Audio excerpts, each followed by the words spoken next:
আজকে শেয়ার করছি রাজমার রেসিপি। কড়াইতে প্রথমে তেল দিয়ে দেব।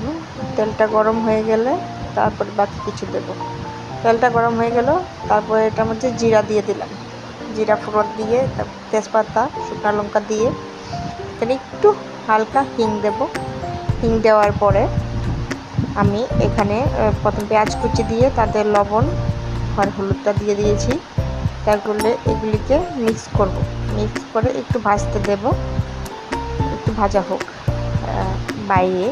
এখন আমি যখন ভয়েস ওভার দিচ্ছি বৃষ্টি হচ্ছে, তাই একটু আওয়াজ হচ্ছে, খুব বেশি বৃষ্টি। মাঝে এখন এখানে দিয়ে দিলাম আদা আর তোমার রসুন বাটা। তারপর ওটা কষে গেলে এখানে একটু টমেটো পেস্ট করে দিয়ে দিয়েছি। এটাকে আমি এখন কষতে দেব। যখন হালকা হয়ে আসবে তখন জিরা গুঁড়ো, ধনের গুঁড়ো এগুলি দিয়ে তারপর আবার কষাবো যতক্ষণ না পর্যন্ত এর থেকে তেল ছেড়ে আসে। তেল ছেড়ে আসলে ওটার মধ্যে আমরা সিদ্ধ করে প্রেশার কুক করে রাখা রাজমা দিয়ে দেব। আমি এখানে রেড বিনস ইউজ করেছি, তাই 3টা সিটি দিয়েছিলাম। তোমরা তোমাদের রাজমা যেরকম রাজমা হবে ওটা বুঝে দেবে। আমি কেন কালারটা অ্যাডজাস্ট করার জন্য আর একটু হলুদ দিলাম। তারপর এটাকে আমি ভালো করে কষিয়ে নেব।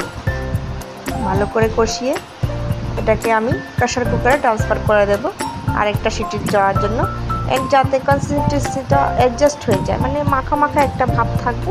জন্য প্রেশার কুকারে দিলাম। প্রেশার কুক করে তারপরে এখন এটাকে আমরা প্রেশার রিলিজ হওয়ার পর তুলে নিয়েছি এবং চটপট আমার রাজমা রেডি।